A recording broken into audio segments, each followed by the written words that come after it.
बिस्मिल्लाहिर्रहमानिर्रहीम। अस्सलाम वालेकुम। क्या हाल है जी? ठीक हैं, खैरियत से हैं। आज ट्यूसडे 14 नवंबर 2023 है।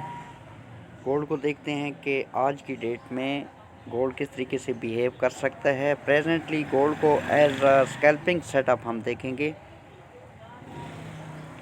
गोल्ड प्रेजेंटली एक रेंज के अंदर मूव कर रहा है, जो कि रेंज ये ग्रे कलर में मैंने मार्क की है। इसकी प्रेजेंटली जो रेंज है 1944.570 से लेकर 1948.000, ठीक है।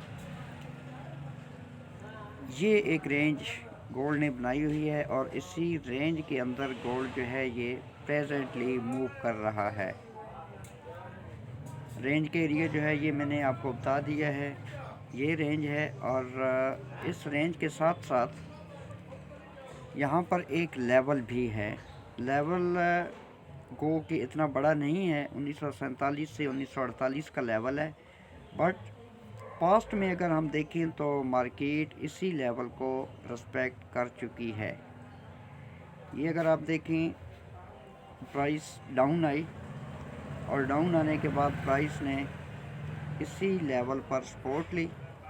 सपोर्ट लेने के बाद प्राइस 1954-55 का एरिया टेस्ट हुआ और दोबारा प्राइस जो है ये डाउन आना स्टार्ट हुई।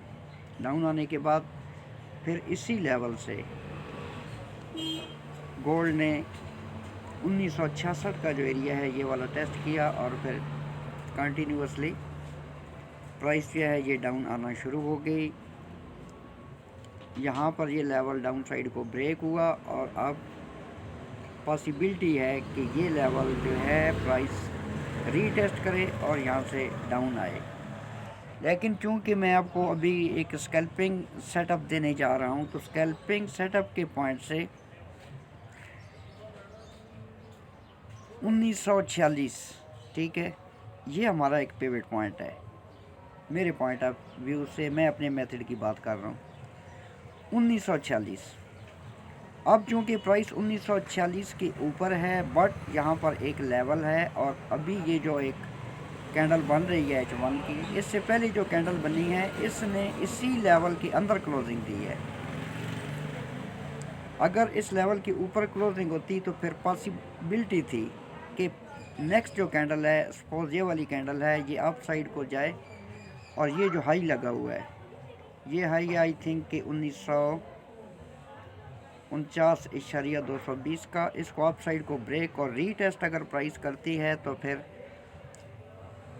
पॉसिबल है कि गोल्ड की प्राइस 1954-55, ये वाला जो हमारा एक लेवल है यहाँ तक जा सकती है। ये स्कैल्पिंग सेटअप मैं आपको बता रहा हूँ। ये सिनेरियो 1 है अप साइड का।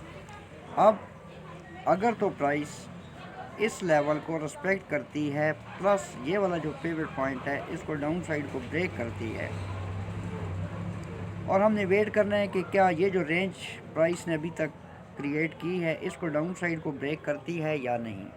अब अगर तो ये वाली रेंज प्राइस डाउन साइड को ब्रेक और रीटेस्ट करती है तो रीटेस्ट पर हमने एंट्री लेनी है सेल की, और जो हमारा एक सेफ स्टॉप लॉस है वो हमारा सेफ स्टॉप लॉस इस लेवल के ऊपर हो सकता है। और टीपी जो है वो हमारा 1940 का टीपी हो सकता है। अगर छोटा स्टॉप लॉस आप लगाना चाहते हैं तो यहाँ पर जो कैंडल क्लोज होगी उसकी जो विक बनेगी, विक के ऊपर अगर स्टॉप लॉस आप रखते हैं तो भी उसको हम एक स्टॉप लॉस कंसिडर कर सकते हैं। क्योंकि एक तो ये वाला लो लगा हुआ है, लो के नीचे जब प्राइस जाना स्टार्ट करेगी तो उस वक्त की जो सेल की कैंडल होगी उसकी जो विक होगी उसके ऊपर हम अपना स्टॉप लॉस रखेंगे और 1940 तक सेल को हम होल्ड कर सकते हैं।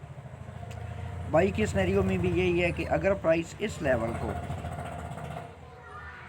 ब्रेक करती है, कोई मोमेंटम कैंडल ये अगर ब्रेक कर जाती है और 1950 के ऊपर क्लोजिंग दे देती है, तो उस कैंडल की क्लोजिंग के बाद जो नेक्स्ट कैंडल बनेगी जब उसकी बॉडी, अब बॉडी की एग्जांपल मैं आपको यहाँ पे दे देता हूँ। सपोज ये वाली कैंडल है, ठीक है, ये बाई की बनी है।